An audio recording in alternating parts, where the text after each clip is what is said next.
Hi, everybody. Stephanie here with Birth to Work. What is Birth to Work, you ask? Glad you asked. Birth to Work is the name of our small family nonprofit that focuses on helping you, parents, grandparents, and aunties and uncles and close family members, everybody who's involved in the life of a child, feel more confident and more capable in what you're doing so that you can help launch that child into the world as a successful, independent human being. Not a small goal.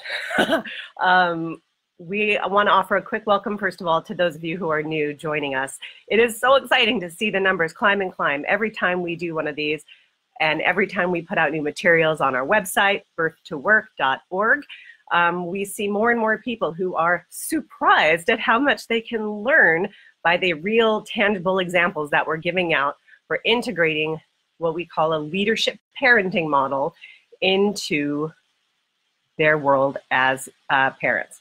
So it's very exciting. So that's who I am. That's what Birth to Work does in essence.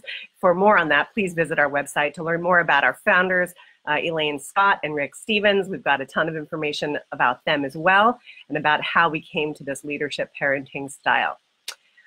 So I put out in the call earlier today that to Facebook land that I wanted to talk a little bit about fears.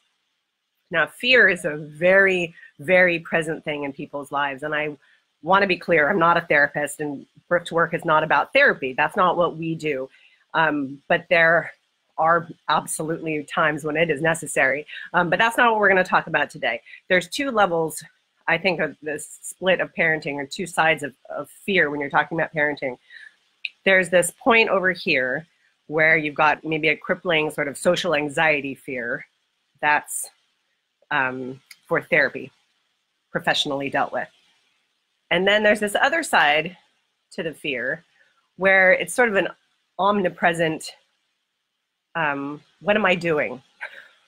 And I think we all feel that, every one of us, maybe 10 times a day. The question is, how quickly do we rebound? Or is it so omnipresent that where it's hard to make a successful implementation for change? One of the things that our customers talk to us about, and it's hard to call them customers, we really do feel like our family friends because we get to know people so intimately, right?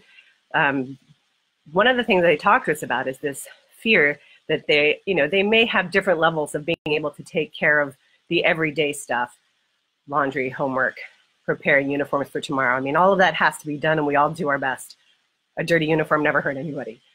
But the bigger fear, will my child ever be able to get a job? Well, okay, so that's a much, much more sophisticated issue, right?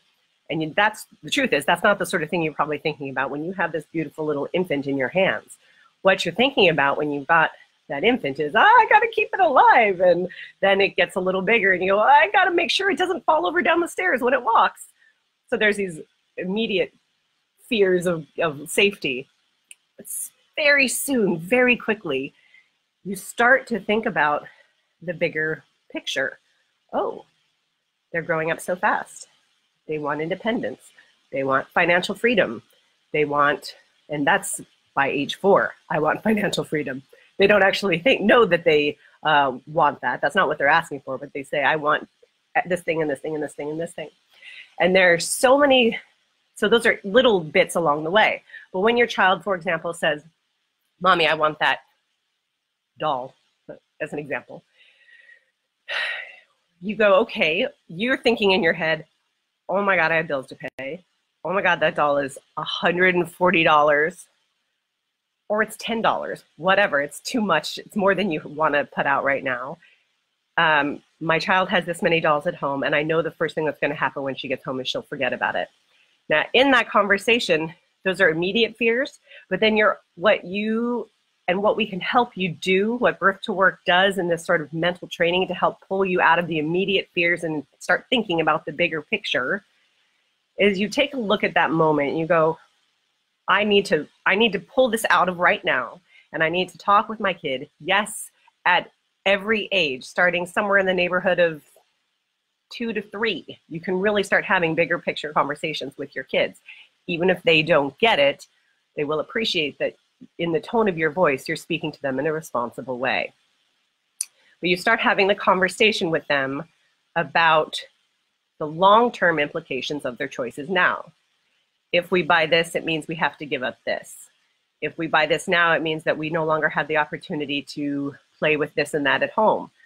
Maybe you offer a consideration about space. If you live in a smaller home or an urban environment, you say, we only have one bin for the dolls. And what you're teaching in that moment, and this is sort of this transference or understanding of your knowledge as a parent, and you've got to transfer your knowledge from what's happening right now to what's going to happen in 30 years or 20 years, however old your child is.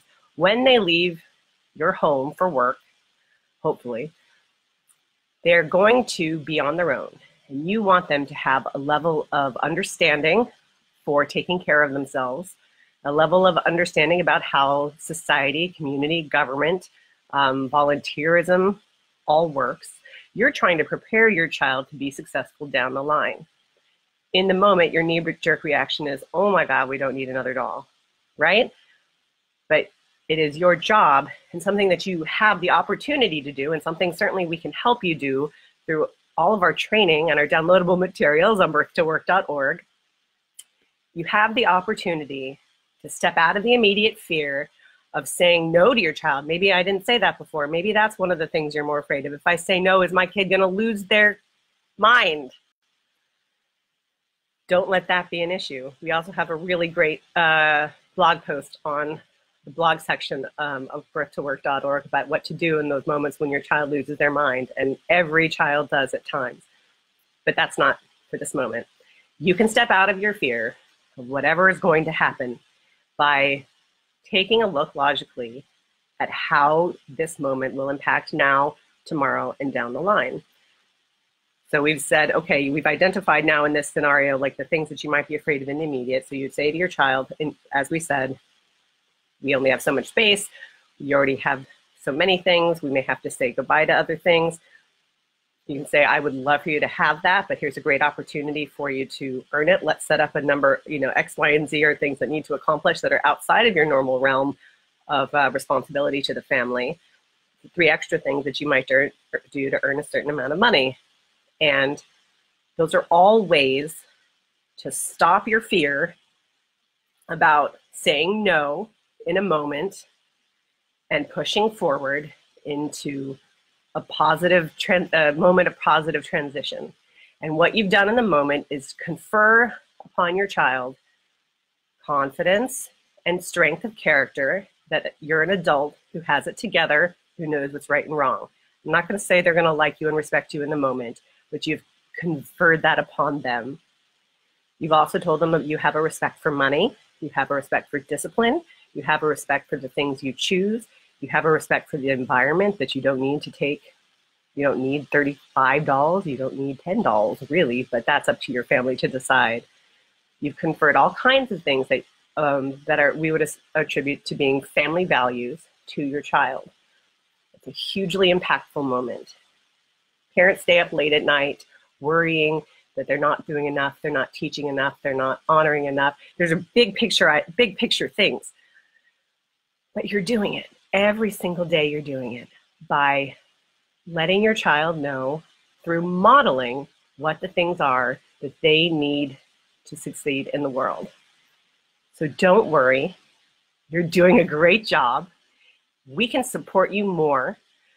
Birth to Work has a really phenomenal mini course called Family Leadership 101. It's got very specific examples for how taking one idea and spreading it across the spectrum of ages. So from less than a year all the way up to teenagers, how you can take that idea and turn it into buildable action, buildable responsibility, how you change your mindset as a parent so that you pull out of the fear you have every day that you're not doing enough and turn it into teachable moments that build and build and build so that by the end, you have a confident, capable kid because you are a confident, capable adult. Thank you so much for being here, and we'll see you next week.